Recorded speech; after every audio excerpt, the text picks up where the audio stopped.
तुम्हारे नाम अब भी धड़कता है। 7। रूहानिका सूरज के पीछे जाते हुए बोली, सूरज, मेरी बात तो सुन। सूरज। वो दोनों जा ही रहे थे कि तभी रूहानिका का ध्यान बगल से आ रही लड़की पर नहीं गया और वो उसे टकरा गई। वो लड़की संभाल नहीं पाई और नीचे गिर गई। सूरज और रूहानिका अपनी जगह पर ही रुक गए। तभी रूहानिका उस लड़की के पास आई और उसे उठाते हुए माफी मांगते हुए बोली, सॉरी सॉरी, मुझे माफ कर दीजिए, मैंने आपको देखा नहीं। वो लड़की अपनी जगह से उठी और गुस्से में उसने रूहानिका को धक्का दे दिया। वो गिरती कि सूरज ने उसे संभाल लिया। वो लड़की और गुस्से में उस पर बरसते हुए बोली, आंखें हो या नहीं, दिखता नहीं है। तुम्हारी वजह से मेरी इतनी महंगी ड्रेस अभी खराब हो जाती। तभी सूरज थोड़ा गुस्से में बोला, देखिए, उसने यह सब जानकर नहीं किया, उसका पैर फिसल गया था।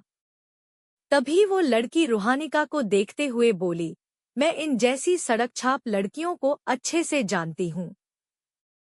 उसने रूहानिका को ऊपर से नीचे तक देखा।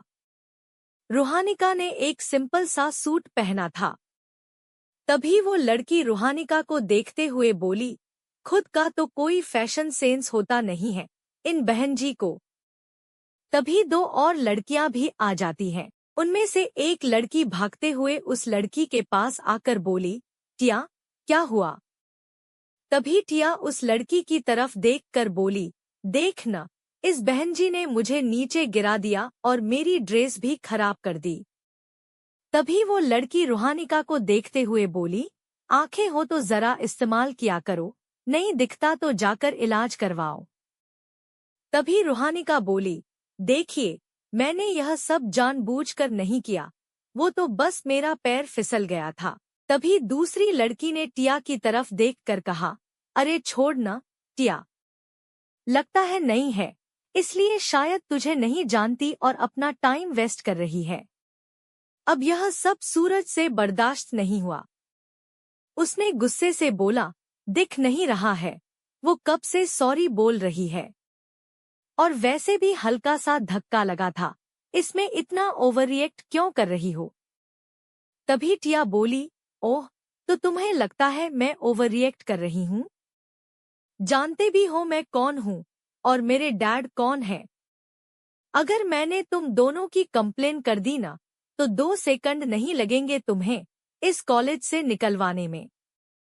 सूरज को अब और गुस्सा आ रहा था। वो आगे बढ़कर कुछ बोलता, उससे पहले रूहानिका बोली, देखिए, मैंने कहा ना कि मैंने यह सब जानकर नहीं किया, पर फिर भी मैं दोबारा माफी मांगती हूँ।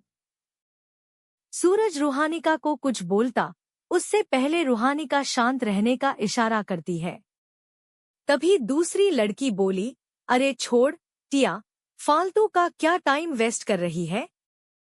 टिया एक बार फिर उन दोनों को घूरती है और वहां से चली जाती है। उसके जाते ही सूरज गुस्से में बोला, तुमने मुझे रोक क्यों किया? रूहानिका, कितनी बदतमीज थी वो लड़की। तभी रूहानिका सूरज को शांत करते हुए बोली, छोड़ ना, वैसे भी गलती मेरी ही थी, और वैसे भी हम नए हैं इस कॉलेज में, फालतू मैं किसी से क्या पंगा लूं? तभी सूरज फिर कुछ बोलता। रूहानिका फिर बोली, सूरज, अब बस भी कर। तुझे मेरा नाम नहीं लिखवाना क्या कंपटीशन के लिए? यह सुनकर सूरज थोड़ा शॉक होते हुए बोला, क्या तू खुद से चाहती है इस कंपटीशन में पार्टिसिपेट करना? रूहानिका मुस्कुराकर सिर हाँ में हिलाती है और बोली, वैसे भी 2 दिन है, मैं जमकर प्रैक्टिस करूंगी और देखना, जीतेंगी भी। सूरज मुस्कुराकर सिर हाँ में हिलाता है। तभी रूहानिका का फोन बजता है। वह फोन उठाती है। दूसरी तरफ मेहर बोली, दी, कहाँ हो? मैं कब से आपका इंतजार कर रही हूँ। तभी रूहानिका बोली, मेहर, तू रिया के साथ घर के लिए निकल जा, मैं आधे घंटे में सूरज के साथ आ जाऊंगी। मुझे कुछ काम है अभी। मेहर बोली, काम? कैसा काम? तभी रूहानिका बोली, मैं तुझे घर आकर बताती हूँ। ओके। फिर मेहर बोली, अच्छा, ओके दी, बाय। इतना बोलकर उसने फोन काट दिया। तभी रूहानिका सूरज की तरफ देखकर बोली, चले? सूरज बोला, अच्छा, चल, तेरा नाम कंपटीशन में लिखवा कर आते हैं। दोनों वहां से चले गए। तो कैसा होने वाला है 2 दिन बाद का डांस कंपटीशन? और क्या होगा मेहर और व्योम का दोबारा आमना सामना? आने वाला है एक बड़ा धमाका। क्या होने वाला है, आगे जानने के लिए पढ़िए तुम्हारे नाम से अब भी धड़कता है पढ़े। लेखिका शिवांगी। तुम्हारे नाम अब भी धड़कता है 8। घर पर मेहर बेड पर लेटी फोन चला रही थी कि तभी रूहानिका आई।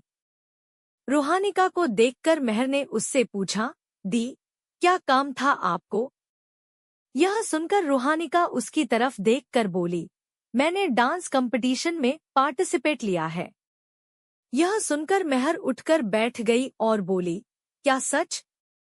दी, आप परसों कॉलेज के डांस कंपटीशन में पार्टिसिपेट करने वाली हो? तभी रूहानिका ने सिर हाँ में हिलाया। तभी मेहर बोली, वाओ दी, मैं बहुत खुश हूँ कि आप पार्टिसिपेट कर रही हो। देखना, यह कंपटीशन आप ही जीतेंगी। यह सुनकर रूहानिका मुस्कुराई और उसके गाल पर हाथ रखकर बोली, हम्मा, मैं अपनी पूरी कोशिश करूंगी। दूसरी तरफ एक बड़े से आलीशान बिल्डिंग के टॉप फ्लोर पर एक 22 साल का लड़का टेबल से टेक लगाए खड़ा था। वो दिखने में जैसे किसी हॉलीवुड सेलिब्रिटी से कम नहीं लग रहा था। शर्ट की मुड़ी हुई आस्तीनें, हल्की दाढ़ी, आंखों पर काला चश्मा। उसके सामने एक आदमी घुटनों के बल हाथ जोड़कर बैठा था। वो उस लड़के से माफी मांगते हुए बोला, सर, मुझे माफ कर दीजिए। तभी वो लड़का सामने खड़े एक गार्ड को कुछ इशारा करता है। वो आदमी उसका इशारा देखकर जोर जोर से चिल्लाने लगता है, माफ कर दीजिए, दोबारा ऐसा नहीं होगा। तभी वो गार्ड उस आदमी को कॉलर से पकड़ता है और बाहर की तरफ ले जाने लगता है। उनके जाने की आवाज सुन वो लंबी सांस लेता है और बोला, मैंने पहले ही कहा था, धोखा देने वाले लोग मुझे पसंद नहीं। तभी उसका फोन बजता है। उसने फोन उठाया। दूसरी तरफ एक आदमी की आवाज आई, सर, उसका पता नहीं चला अभी तक। यह सुनकर वो लड़का बोला, उसका पता चले तो उसे तुरंत शूट कर देना। तभी एक आदमी अंदर आया। उस लड़के ने फोन काटते हुए सामने खड़े लड़के से बोला, व्योम, तुम यहाँ? तभी व्योम बोला, भाई, दादू ने मेरा पेमेंट कार्ड बंद कर दिया और मेरे दूसरे अकाउंट से सारे पैसे भी निकलवा लिए। तभी वो लड़का बोला, अब क्या किया तूने? यह सुनकर व्योम बोला, भाई, सच्ची, इस बार मैंने ऐसा कुछ नहीं किया, बस छोटी सी कंप्लेन थी कॉलेज से और दादू ने यह सब कर दिया। तभी वो लड़का बोला, छोटी कंप्लेन?